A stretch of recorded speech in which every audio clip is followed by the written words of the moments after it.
After we have recorded our substrate readout, then we need to accept it into the instrument. Accept. And it resets all of those background readings. And on your quick chart, here is where it has directed you to accept. Now we're back to our main menu.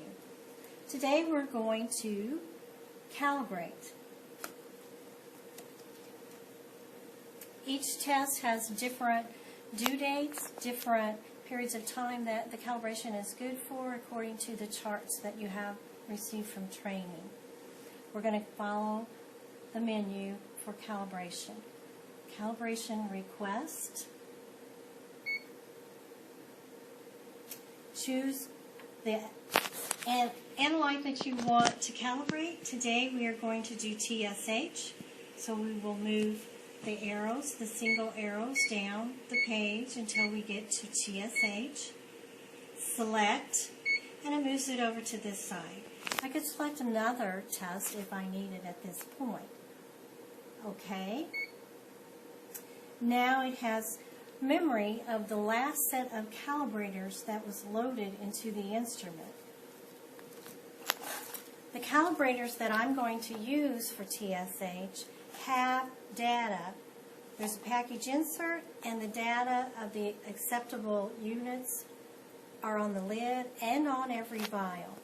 I want to verify that the data that's been programmed is indeed the same that I'm using. If not, I will modify the particular ones to the correct known values.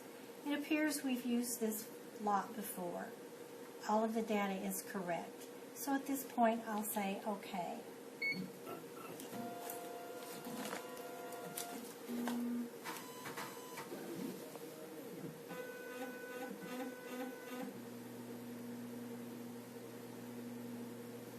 So now we will begin loading our calibrators. Pops up the load menu. Remember, calibrators require 3 tests for each sample. So I need to load my samples in every 3rd position. Now come over here. My calibrators for this particular test have 6 total calibrators. In the box, they were color-coded caps, which we remove. You need to be able to read the labels. Calibrator 1, 2, 3, 4, 5, and 6, with their values on the bottle also. I need to know my minimum volume, which I will get from my specs page.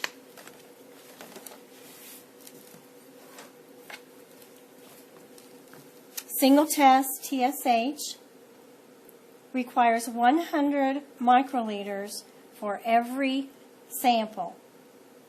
I need 3 samples, so that's 300 microliters plus the dead volume.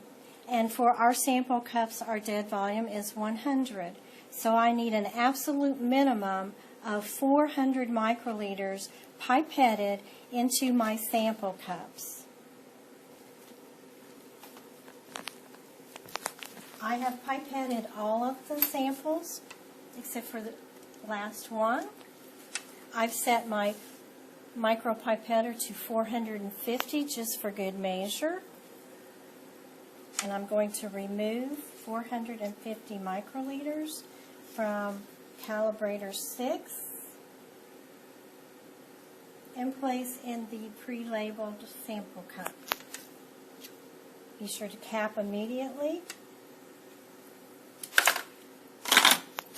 All of my calibrators, I want to make sure I have no bubbles. If I do, I'm going to try to carefully pop those bubbles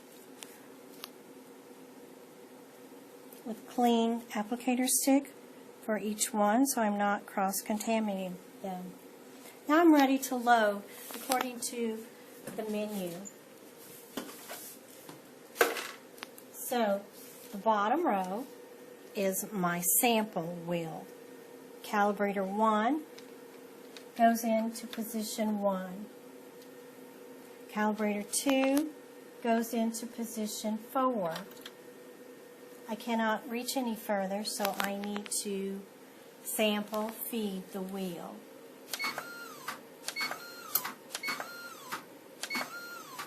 Okay, now I'm ready for calibrator 3, which is going in position 7.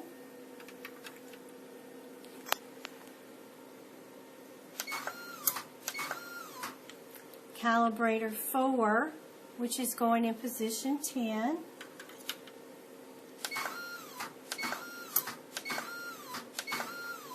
Calibrator 5, which is going in position 13.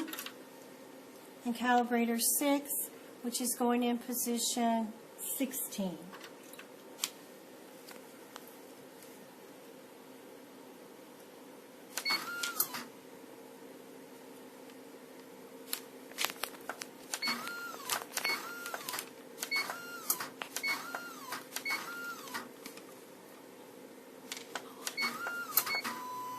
Okay. If you double click quickly, it will cycle back to one position. I need a sample, I need a reagent in every single position, 1 through 3 for calibrator 1, 1 through 3 for calibrator 2, and so on. So I will place a TSH reagent in 1, 2, and 3 for my triplicate for calibrator 1. Repeat the same thing for the triplicate for calibrator 2.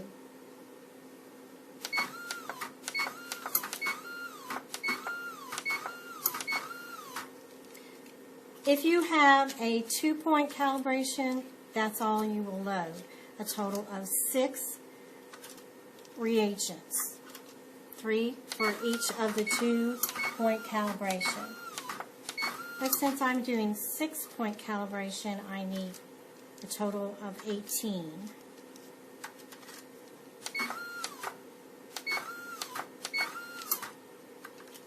Here's calibrator 6, 1, 2, 3. No more. I am done. Okay.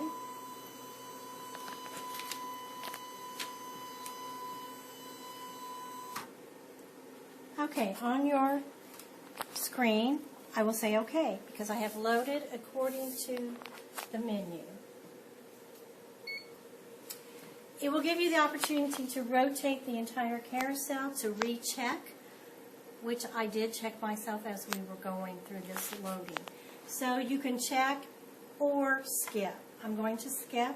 I'm pretty sure I have it loaded correctly, but feel free to rotate it if you want to check yourself. Now I am ready to start. According to my menu here, I have completed the second page of calibration. This will take some time to complete. So at this point, we will stop.